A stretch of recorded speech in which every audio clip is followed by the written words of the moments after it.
Cedar Point is the roller coaster mecca, and this is how the 17 coasters are ranked from worst to best. Welcome to Theme Park Predictions. My name is Brandon, and I really hope you have been or will be able to visit Cedar Point soon, because it really is a place like no other.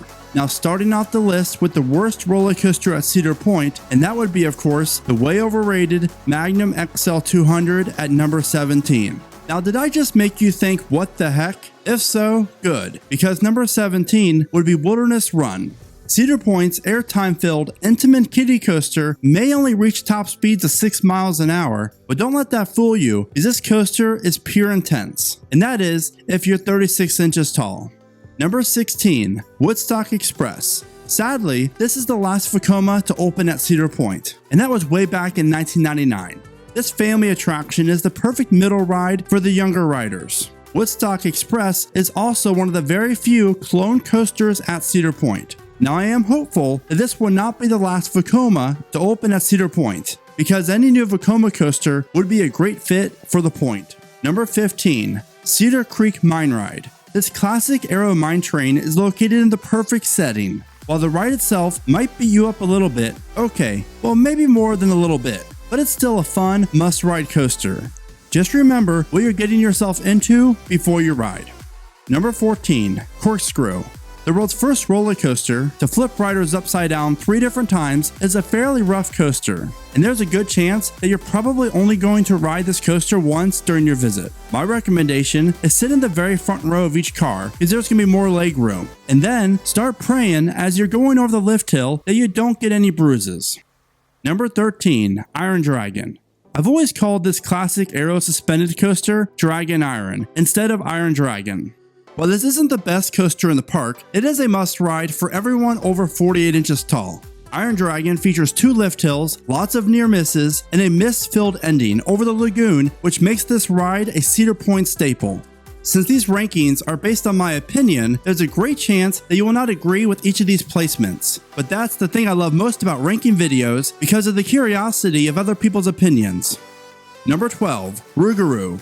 The floorless coaster at Cedar Point that should honestly be relocated to Valley Fair, Worlds of Fun, or Canada's Wonderland. This would then give Cedar Point a very nice plot of land for their new RMC T-Rex coaster coming in the year 2025, and you heard it here first. Just kidding, but who knows what could happen. This B&M does get a lot of hate, and while I love the layout and location of the ride, I still think it is just as rough as it was when it was the stand-up Mantis. Nonetheless, Rougarou is a coaster that is a must-ride, because I love going over the peak of the lift hill and seeing the view of Wicked Twister and Gatekeeper off in the distance.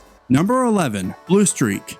It's hard to believe that Cedar Point now only offers one true wooden coaster, and that coaster opened way back in 1964. Blue Streak is a great wooden coaster that is smooth and has plenty of pops of floating airtime. My rule is this: do not miss out on the Blue Streak when you're visiting Cedar Point, and I really hope Cedar Point will look at adding a new wooden coaster before the year 2030. Number 10, Gemini. This racing hybrid coaster has always been a fan favorite, and rightfully so. Gemini offers a great first drop, some nice pops of airtime, and in my opinion, one of Cedar Point's best head chopper moments. Rumors are starting to swirl around that Gemini could get removed soon, and if that would happen, that would be a ton of room for Cedar Point to work with. So how much longer will this classic aero coaster be around for, and what could replace it? Please share your predictions with me in the comments. Number 9, Gatekeeper. Yet another B&M that offers a great first half and an oddly paced second half. Intimidator, Yukon Striker, and Gatekeeper all offer their mid-course brake run less than 1,000 feet from the ride's final brake run. Anyways, Gatekeeper offers some amazing visuals throughout the 4,164 feet of track. I recommend riding in an outside seat, in the very front row and the very back row. And be sure to ride on different sides of the train, because you'll love the different riding experiences of each side. And going over that first dive drop is just a wonderful sensation. Number 8, Val Raven. You know when there are 7 Cedar Point coasters ranked higher over a B&M dive coaster that you're at a special place. Val Raven is America's best B&M dive coaster, and I really do enjoy everything about this ride, including the name and logo. Val Raven is a ton of fun, and nothing beats hanging 223 feet above the park, looking straight down. Cedar Point built a crowd pleaser when they added Val Raven back in 2016. Number 7, Wicked Twister. Some of you might be shocked by this placement, but if you ride Wicked Twister in the very front row or the very back car, then you'll have a better understanding as to why this Intimate Impulse is number 7 on my list. Wicked Twister is just intense from start to finish, and twisting up the vertical spikes is a one-of-a-kind feeling, especially in the back row. While we don't know how much time Wicked Twister has left to Cedar Point, it is a coaster that in my opinion deserves more praise. Number 6. Raptor. I've been riding Raptor now since its opening year way back in 1994, and I must say this B&M inverted coaster is still one of the best out there. I really do love everything about Raptor, even the jolt the train gets as it finishes going through the double helix into the final brake run. Raptor still rules the sky at Cedar Point. Number 5. Magnum XL-200. Is there a coaster at Cedar Point that gets as much hate or love as Magnum? You either hear people praise this coaster or they don't care too much about it. But when you sit in Magnum's Magic Seat, which is the first car, row 3, then you'll appreciate this coaster more, because it has been offering some of the best airtime in the world since 1989, and I cannot recommend that Magic Seat enough. Number 4. Top Thrill Dragster. While this coaster may only last 17 seconds, I would take experiencing those 17 seconds over any other coaster on this list so far.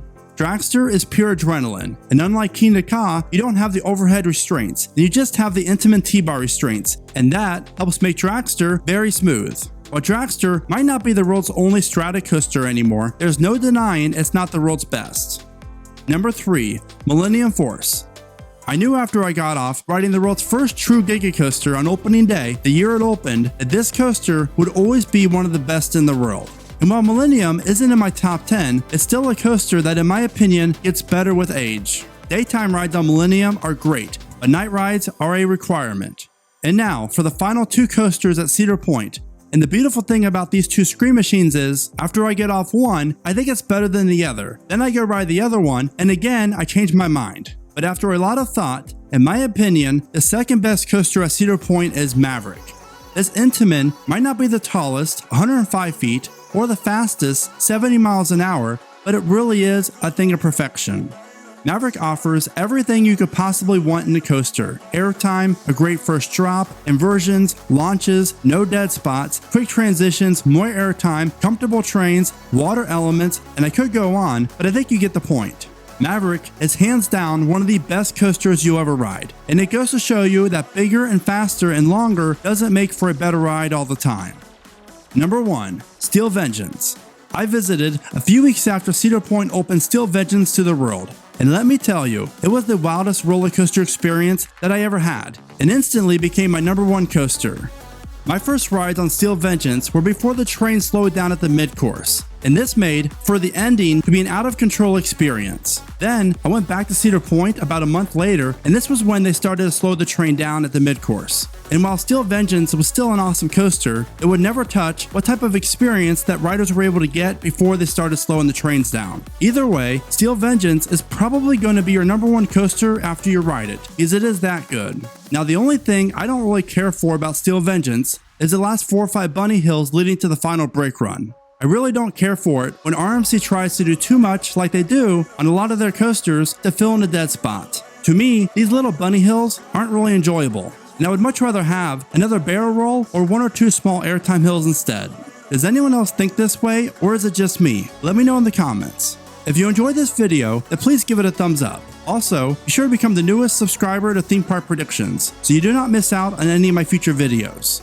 So that is how I rank all 17 roller coasters at Cedar Point. If you have been to America's Rock and Roller Coast, then please share with me how you would rank the coasters in the comments. Thank you so much for watching, and as always, stay positive, be happy, and keep riding coasters.